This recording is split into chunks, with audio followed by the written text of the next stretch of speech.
সুপ্রিয় দর্শক শ্রোতা দেশ ও প্রবাস থেকে যারা এই মুহূর্তে আমার সাথে সংযুক্ত আছেন, আমাদের ভিডিও দেখতেছেন অথবা শুনতেছেন, সবাইকে জানাই আন্তরিক প্রীতি ও শুভেচ্ছা। বন্ধুরা, আমি কথা বলছিলাম সুইট মিষ্টি একটি আপুর সাথে, প্রতিবেদন করবে বলে সংযুক্ত হয়েছে আমার সাথে অডিও কলের মাধ্যমে। কয়েকদিন আগে থেকে যোগাযোগ ছিল। উনি কেন আসলো প্রতিবেদনে বিস্তারিত ভিডিওতে থাকছে, আপনারা অবশ্যই ভিডিওটা কন্টিনিউ করবেন। আসসালামু আলাইকুম। হ্যাঁ, ওয়ালাইকুম সালাম। আপু, আপনি কেমন আছেন? ভালো আছেন? জি ভাইয়া, ভালো আছি। ভালো আছেন, ভালো থাকবেন, ভালো থাকাই কামনা করছি। তবে আমি জানতে চাচ্ছি আপনি প্রতিবেদনে কেন আসলেন, কি চাইতেছেন বলেন।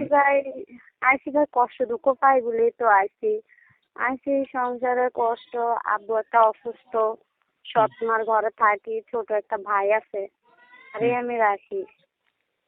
তো আইসি কষ্ট দুঃখ পাই, পালন ছাড়া কি একটা জিনিস ভাই করে? না, এখন আইসি চাইতেছেন কি? এমন একটা মানুষের লেগে আছি যে যৌতুক নেবে না, এমনি বিয়ে শাদী করবে, ওরকম একটা মানুষের লেগে আইসি। আচ্ছা, আপনার বিয়ের বয়স হয়েছে নি?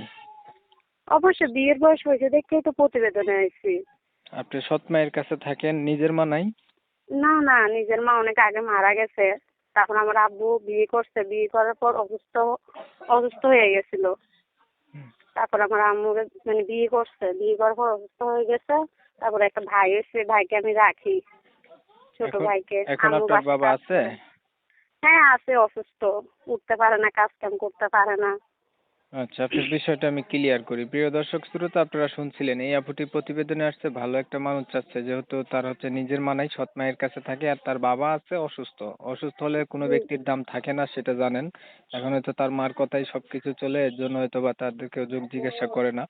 এখন প্রতিবেদনে এসে চাইতেছে এমন একটা মানুষ যে তার সবকিছু জানার পরে আর তার দায়িত্ব নেয়, এমন একটা মানুষের জন্য সে প্রতিবেদনে আসছে। তবে আমি আন্তরিকভাবে দুঃখ প্রকাশ করছি, কমিউনিটি গাইডলাইনের কারণে ইউটিউবের নিয়ম কানুন মানতে গিয়ে ওনার নাম এবং ঠিকানা আপনাদের মাঝে নিতে পারতেছি না। বিস্তারিত কিছু কথা তুলে ধরতেছি, আপনারা ভিডিওটা কন্টিনিউ করবেন। আপু, আপনি হচ্ছে বর্তমানে কি করেন? বর্তমানে আমি কিচ্ছু করি না, আমার ছোট ভাইকে আমি রাখি, বাসায় কাজ করি, আচ্ছা, রুমে থাকি। পড়াশোনা করছিলেন আপনি? ভাই লেখাপড়া কিভাবে করবো? অল্প করছি, ক্লাস 5 পর্যন্ত। একটু পড়ালেখা পড়ালেখা করতে থাকতে পারে হয়। নাই। হ্যাঁ, প্রাইমারি অল্প পর্যন্ত করছি। করছেন? জি জি, 5 আচ্ছা, পাস করছি। কোরআন শরীফ পড়ছিলেন? জি জি, কোরআন শরীফও পড়ছি। নামাজ পড়তে পারেন? হ্যাঁ, নামাজ কেন পড়তে পারবো না? আচ্ছা, আপনি তো চাচ্ছেন মুসলমান একটা। জন্ম হয়েছে। হ্যাঁ হ্যাঁ, বলেন বলেন। মুসলমান জন্ম যেতে হয়েছে, নামাজ তো পড়তে হবে। না, সেটা ঠিক আছে।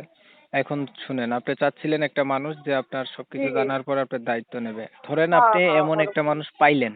ধরে নেন আপনি পাইলেন। এখন মানুষটার জি বয়স জি। দেখা গেছে বেশি হইলো, ভাই। ঠিক আছে? হুম। বা আগে হুম বিয়ে করছে এমন মানুষ হইলো। হুম। তখন আপনি কি করবেন? সমস্যা কি যে আমরা দায়িত্ব নিয়ে তো মানে রাখতে পারবে? হুম, সমস্যা বয়স দিয়ে ভাই কিচ্ছু হয় না, ঠিক আছে? হুম। মানে বয়স এটা যেমনই হোক, বুঝে বয়স কোনো ব্যাপার না। আপনার যেমনই হোক, পাশে থাকবে, বয়স আপনার কোনো দায়িত্ব ব্যাপার না। নেবে। সে এরকম একটা মানুষ চাই আমি। এমন একটা মানুষ হইলে আপনি তাকে জি জীবনসাথী করবেন। জি জি। আচ্ছা, আর কিছু বলবেন? না না, আর কিছু বলবো না। ধন্যবাদ, আপনি আচ্ছা। ভালো থাকবেন। হ্যাঁ, দর্শক আচ্ছা, শ্রোতা, আসসালামু দেখতে আলাইকুম। দেখতে আমরাও ভিডিওর শেষ প্রান্তে চলে আসছি। উনি চাচ্ছে এমন একটা মানুষ, আপনারা শুনছেন, যে ওনার পাশে থাকবে, দায়িত্ব নেবে। এমন একটা মানুষের আচ্ছা। জন্য উনি প্রতিবেদনে আসছে। আমি হচ্ছে ওনার কথা আপনাদের মাঝে তুলে ধরার চেষ্টা করছি, আপনারা শুনছেন। শোনার পরে যাদের কাছে ভালো লাগছে চাইলে ওনার সাথে যোগাযোগ করবেন।